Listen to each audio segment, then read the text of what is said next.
Parfait. Donc en effet, je vais vous parler des médicaments du diabète chez le patient cirrhotique.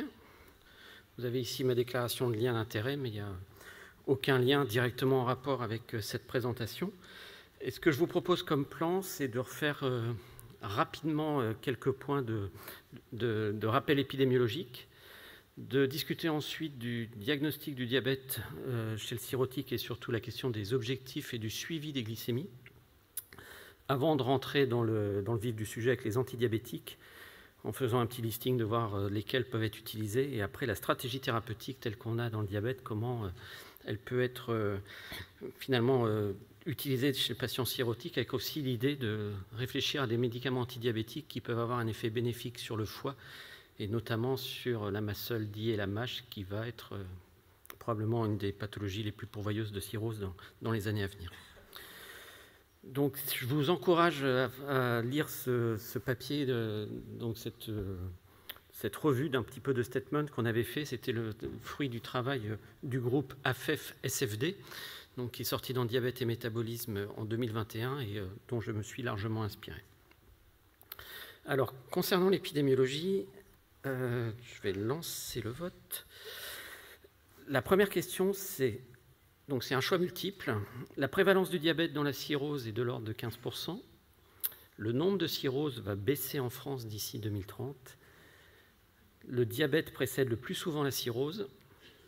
La présence d'un diabète aggrave le pronostic de la cirrhose. Et enfin, la MASLD est la première cause de cirrhose avec diabète.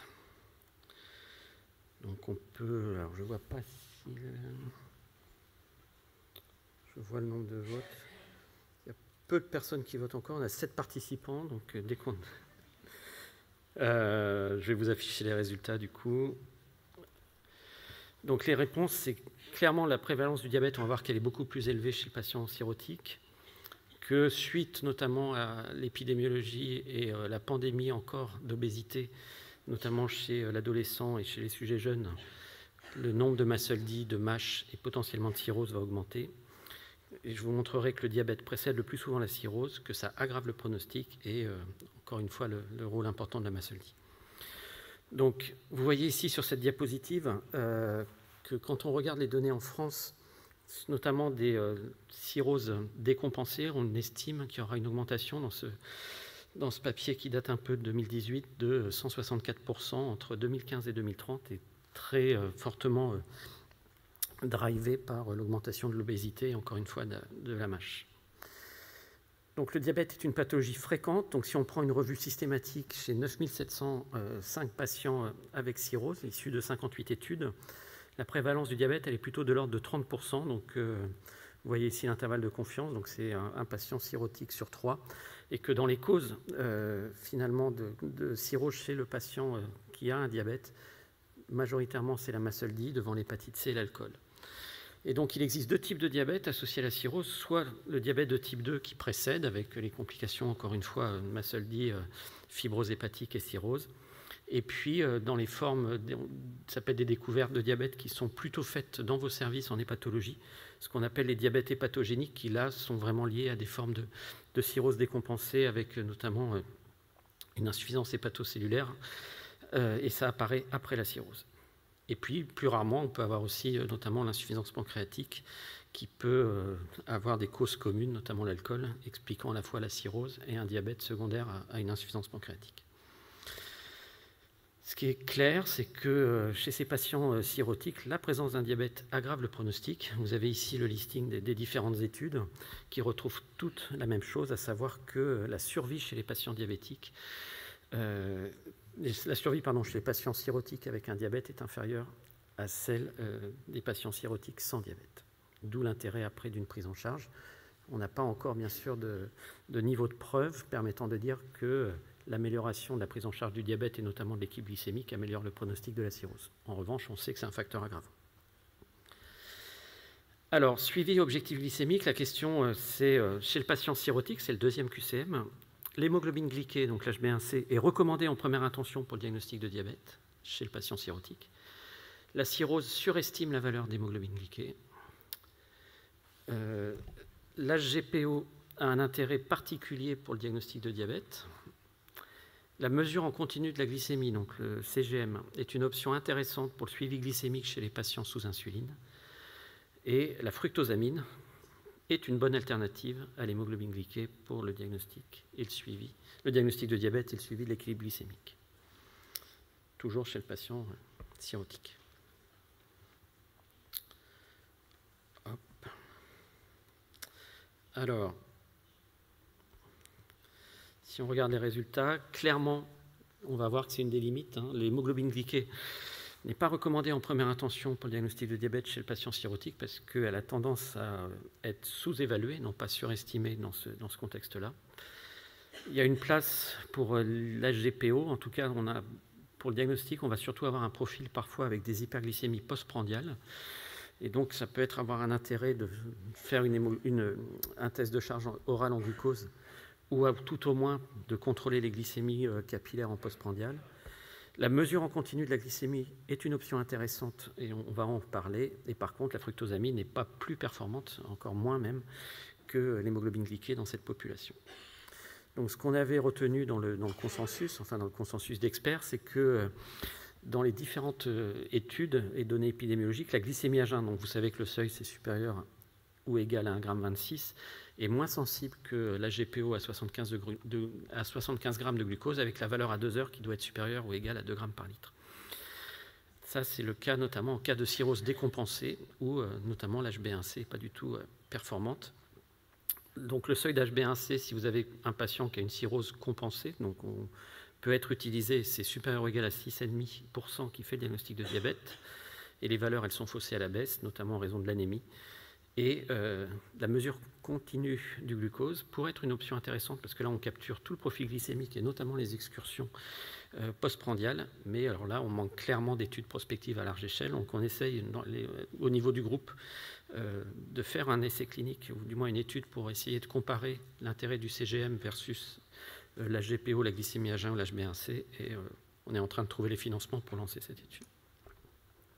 Donc ça, c'est un peu le cadre rouge, ce qu'on a retenu au sein du groupe. Donc chez les patients atteints de cirrhose dont la fonction hépatique est préservée, on peut rester sur les mêmes critères diagnostiques que le diabétique en population générale, donc glycémie à jeun, hémoglobine glyquée. Que chez les patients qui ont une cirrhose décompensée, notamment quand il y a une insuffisance hépatocellulaire, ce qui explique la décompensation, et une anémie, l'hémoglobine glyquée n'est pas recommandée. Vous allez vraiment sous-estimer et faussement vous rassurer et passer à côté de patients réellement diabétiques. Et donc, dans ce cas-là, la GPO avec la mesure de la glycémie plasmatique à 2 heures est recommandée. Mais clairement, nous, chez les patients non cirrhotiques, c'est un test qu'on n'utilise pas en pratique clinique. C'est vraiment le diabète gestationnel et le patient cirrhotique. Alors, les objectifs glycémiques, comment évaluer l'équilibre? Donc, l'hémoglobine glyquée, on l'a revu, donc il faut être très utile à partir du moment où la cirrhose est compensée.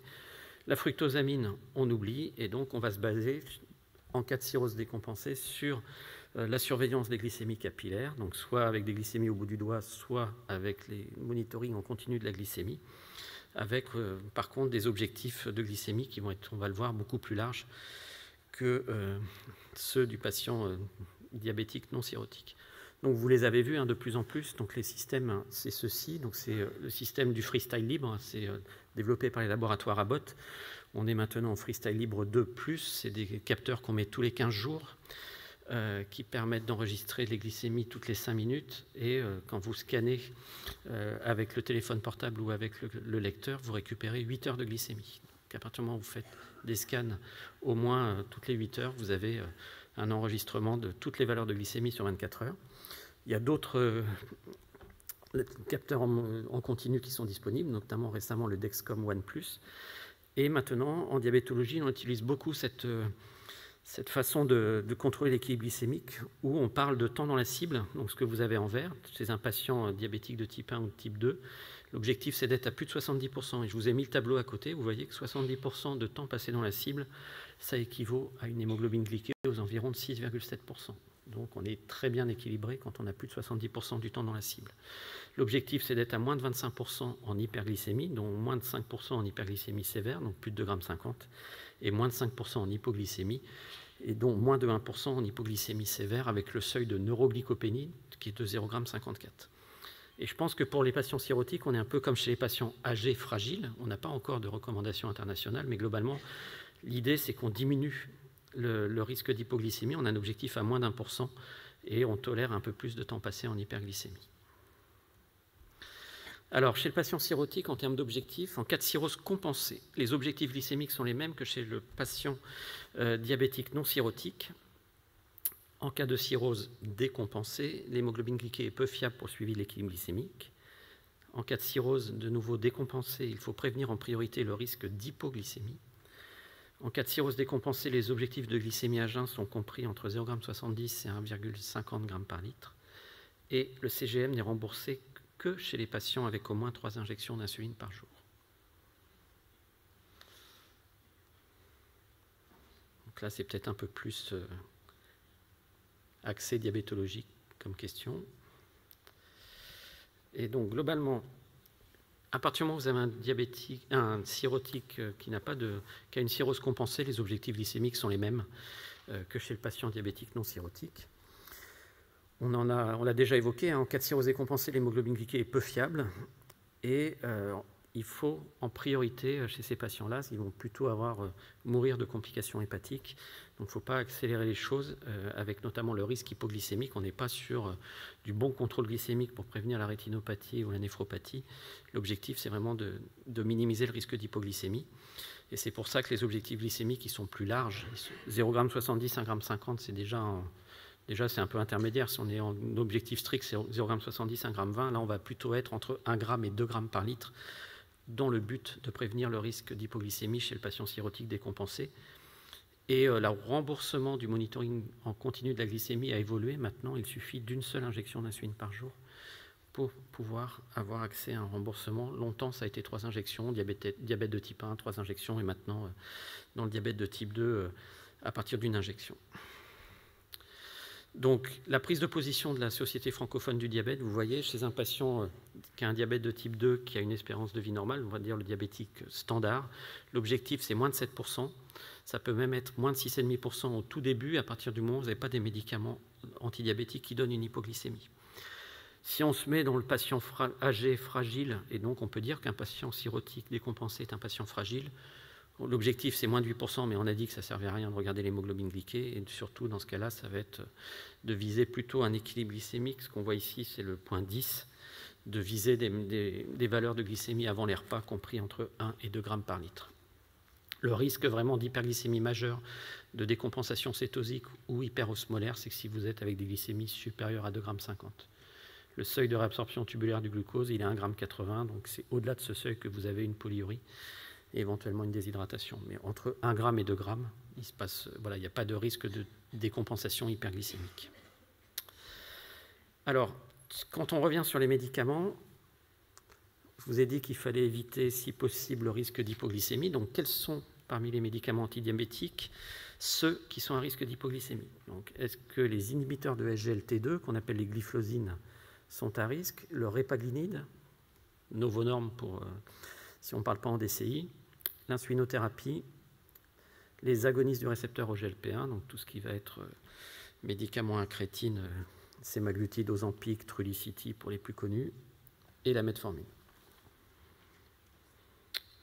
Donc là, il y a plus de connexions. Et si on affiche les résultats, eh ben, c'est pas mal.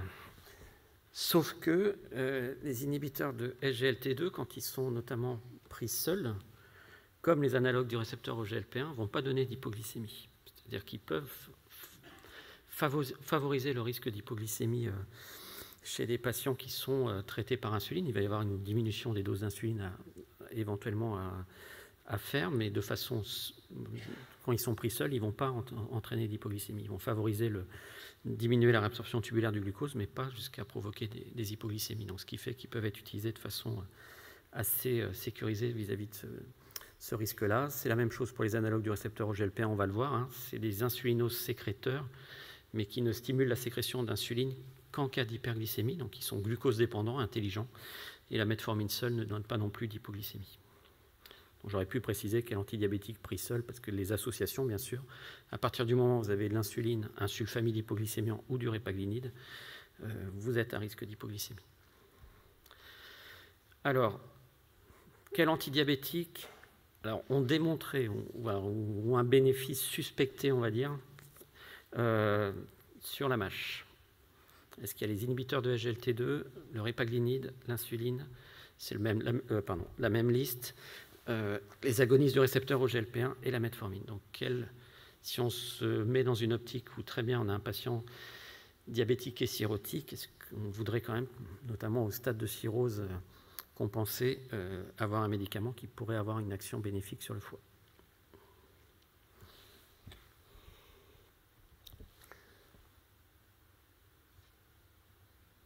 Alors, agoniste du récepteur au GLP1, on va le revoir, c'est clair.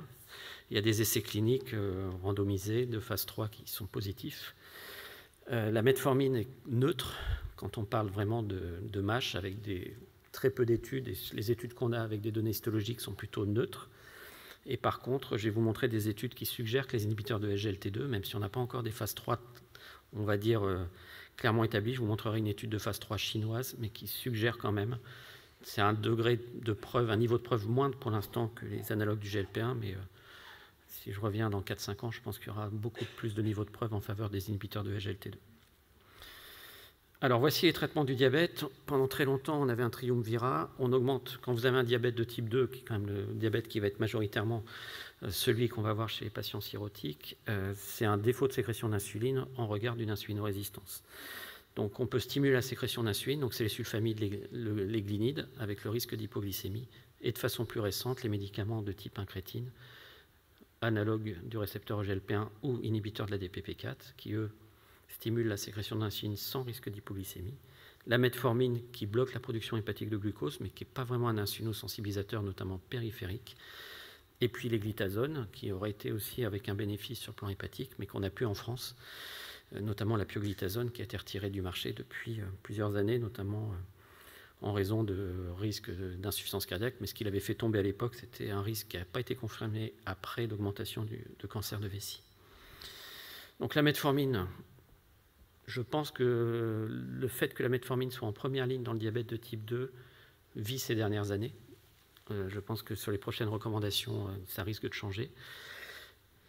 Clairement, on parle le risque, c'est l'acidose lactique comme effet indésirable au-delà de l'effet indésirable des troubles digestifs. Et ça, c'est dans des situations d'hypoxie, donc ça va être BPCO, insuffisance cardiaque décompensée, mais également insuffisance hépatique sévère, ce qui fait qu'au stade de cirrhose décompensée, on doit arrêter la metformine. Donc vous avez deux médicaments, il y a la metformine standard et puis il y a le stagide, qui est de l'ambonate de metformine, mais il faut retenir que dans un comprimé de stagide, vous n'avez que 280 mg de MET, ce qui explique la meilleure tolérance digestive pour les patients. Et donc pour l'insuffisance rénale, quand vous êtes en dessous de 45 minutes par minute, entre 30 et 45 minutes par minute de DFG, vous devez diminuer la dose de moitié, donc 500 mg x 2, et arrêter complètement la metformine en dessous de 30 minutes par minute. Alors il y a une question, et c'est pour ça qu'il y a probablement eu cette réponse sur l'effet bénéfique sur la MASLD et la MASH, c'est qu'il y a des données épidémiologiques observationnelles qui suggèrent un effet bénéfique de la metformine sur les complications hépatiques, et notamment chez les patients cirrhotiques. Donc je vous ai mis cette étude où vous voyez qu'il y avait moins de recours à la transplantation chez les patients sous metformine, moins de décompensation hépatique et moins de risque de carcinome hépatocellulaire. Ces données-là, elles sont rétrospectives, observationnelles. Il n'y a pas, à ma connaissance, d'essais randomisés qui valident, mais en tout cas, il y a quand même beaucoup de données concordantes. Donc le fait de maintenir la metformine peut avoir peut-être un bénéfice, mais le niveau de preuve n'est pas non plus le meilleur. Donc je vais accélérer un peu, je vois le temps qui passe. Sur les sulfamides, le risque, c'est l'hypoglycémie. Donc moi, je pense que chez un patient diabétique, cirrhotique, il n'y a pas d'intérêt finalement aux sulfamides hypoglycémiants. Alors on pourrait se dire le novonorm, le répaglinide, pourrait être utilisé au moment des repas, surtout s'il y a des hyperglycémies postprandiales. Mais il faut arrêter au stade de cirrhose finalement décompensé parce que le risque d'hypoglycémie est majeur et il vaut mieux, dans ce cas-là, avoir recours à l'insuline si on a vraiment des excursions hyperglycémiques trop importantes après les repas. Alors, les médicaments pour les incrétines, vous connaissez le mécanisme d'action. Hein, sur le côté hypoglycémiant, ça stimule la sécrétion d'insuline et ça inhibe la sécrétion de glucagon, l'hormone hyperglycémiante, à l'inverse de l'insuline, de façon glucose-dépendante. Et puis, quand on met des doses supraphysiologiques, hein, qu'on observe qu'uniquement avec les agonistes du GLP1 ou les multiagonistes, eh ben, on a un effet de l'action de ces molécules sur le récepteur du GLP-1 au niveau hypothalamique, avec une augmentation de la satiété, une diminution de la prise alimentaire, qui explique la perte de poids et le développement des médicaments dans l'obésité, avec également une protection cardiovasculaire. Donc les inhibiteurs de la DPP4, eux, ils augmentent simplement le niveau de GLP-1 endogène, puisqu'ils empêchent sa dégradation par cette peptidase. C'est une administration orale, donc c'est un médicament qui est très bien toléré, mais qui est neutre. Il est neutre dans le sens où il n'y a pas d'hypoglycémie, donc ça peut être très bien.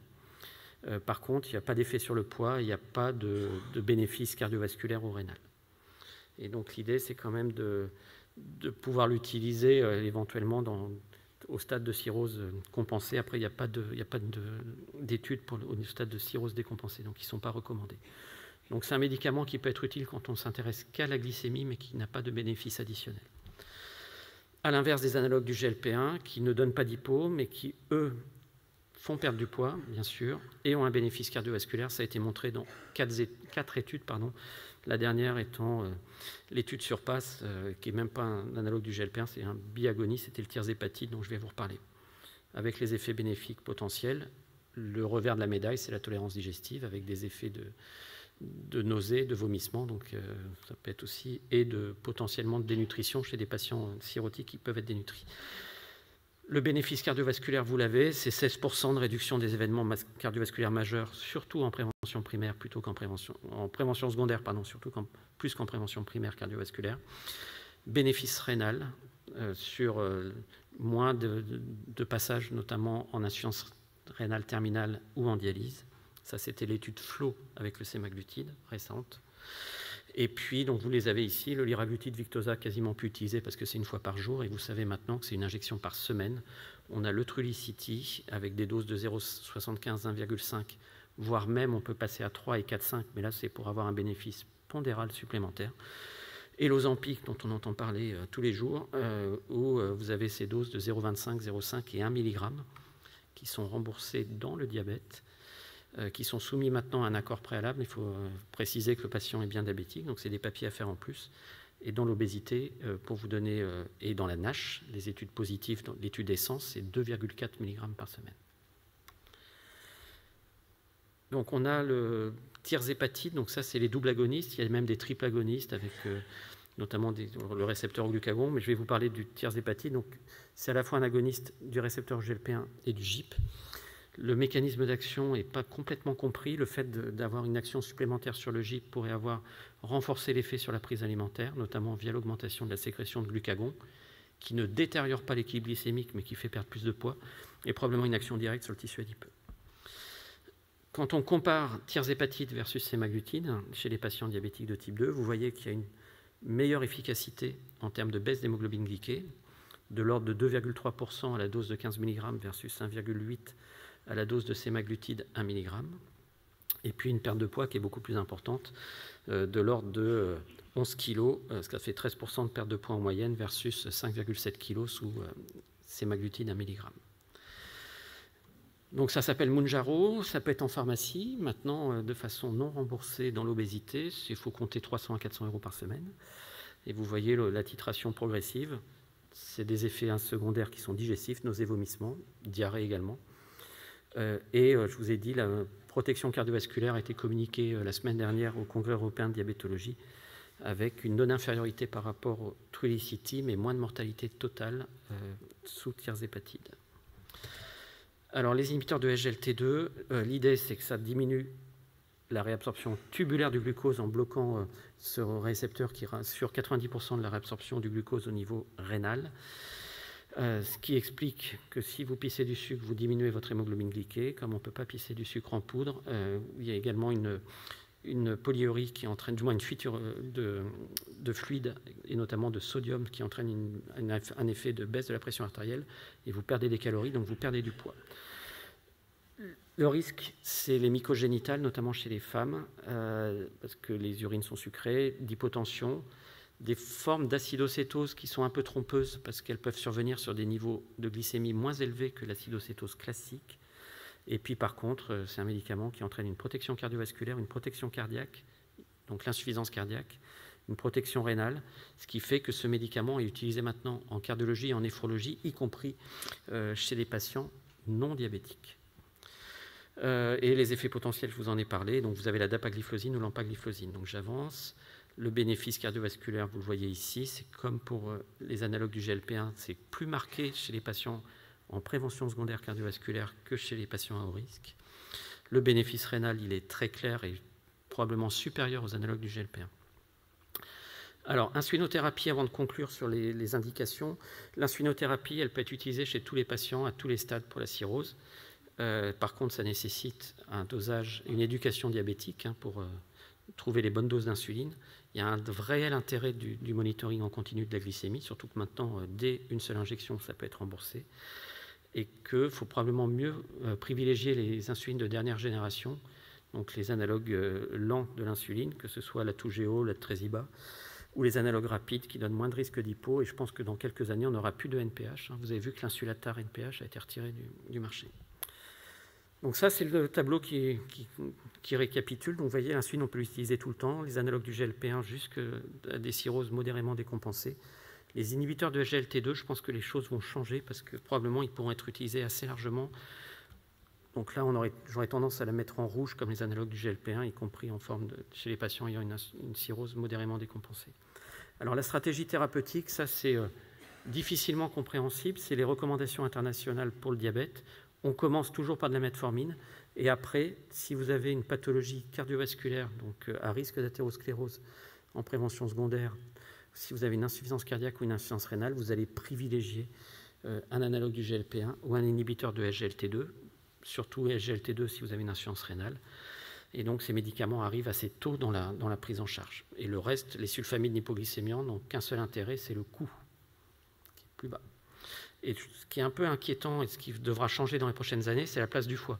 Il y a le cœur, il y a le rein, mais il n'y a pas le foie. Et donc on a quand même des données qui apparaissent sur le bénéfice hépatique de certaines molécules. Donc les analogues du GLP-1 dans cette méta-analyse, vous voyez qu'il y avait 29% de réduction du risque d'événements liés aux complications hépatiques. C'était la décompensation hépatique, les cancers et les décès liés à une atteinte hépatique. Et le risque, alors ça c'est une étude très intéressante, c'est le risque d'une survenue de cirrhose chez les patients diabétiques de type 2 en fonction d'un traitement antidiabétique. Ils ont utilisé une approche avec les données de médecine générale en Angleterre avec une approche par score de propension. Et vous voyez que quand on compare les analogues du GLP-1 aux inhibiteurs des PP4, c'est neutre avec un hasard ratio à 0,90. Par contre, les patients qui avaient initié un traitement par inhibiteur de SGLT2 par rapport à ceux qui étaient sous inhibiteurs des PP4, il y avait une diminution significative du risque de cirrhose décompensée.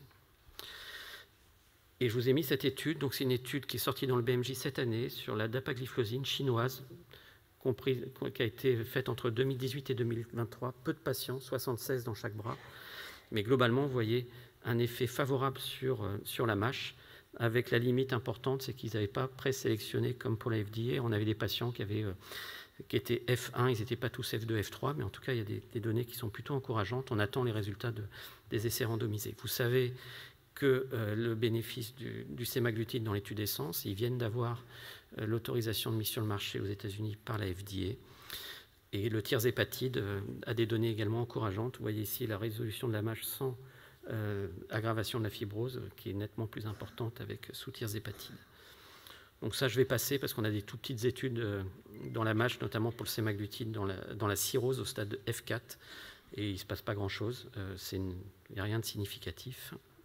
Et donc, si je veux conclure, mes messages clés, c'est que les diabétiques représentent au moins un patient cirrhotique sur 3 et cette tendance va augmenter en raison de la pandémie d'obésité et l'augmentation du nombre de MASH. Le diagnostic repose sur l'hyperglycémie postprandiale plutôt que sur l'hémoglobine glyquée.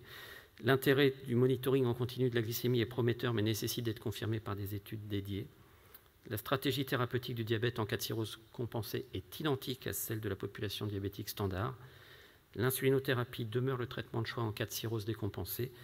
Et si on se projette, les analogues du récepteur GLP-1 et très probablement les inhibiteurs de SGLT2 seront les traitements les plus prometteurs en cas de MASH fibrosante.